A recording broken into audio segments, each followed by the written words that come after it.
Naxçıvan şəhərində daha bir yeni səhiyyə ocağı yaradılır. Belə ki, Səhiyyə Nazirliyinin tərkibində Naxçıvan Muxtar Respublikası Hemodializ Mərkəzində hazırlıq işləri aparılır.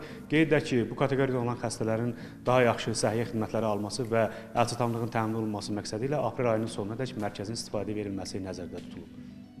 Xroniki böyrək çatışmazlığından əziyyət çəkən pasientlərə daha rahat və keyfiyyətli xidmətin göstərilməsi, müasir avadanlıqların alınması məqsədi ilə müvafiq satın almalar həyata keçirilib. Həmçinin hemodializ xidmətinin göstərilməsi üçün qurğuya inteqrasiya olunmuş Wi-Fi və qulaqçıq girişli HD keyfiyyətli monitorları olan 3 idarəetmə mühərrikli hemodializ kristolları, eləcə də ən son texnologiyaya uyğun istehsal olunan 33 hemodializ cihazı alınıb. Alınan avadanlıqlardan artıq 7-si təhvil verilib, digərlərinin isə təmir işləri yekunlaşdıqdan sonra təhvil verilməsi nəzərdə tutulub.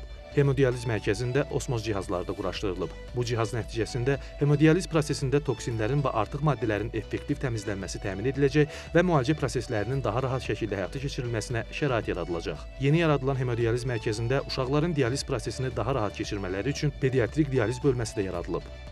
Şəra rayon mərkəzi xəstəxanası 4, Sədərək rayon mərkəzi xəstəxanası isə 2 ədəd cihazla təmin olunacaqdır ki, bildirmək istəyirəm ki, Sədərək rayon mərkəzi xəstəxanasında hemodializ cihazları olmadığı üçün xəstələrə müalicə prosesi göstərilmirdi və xəstələr müalicə üçün Şəra rayon mərkəzi xəstəxanasına müraciət etmək məsuliyyətində qalırdılar.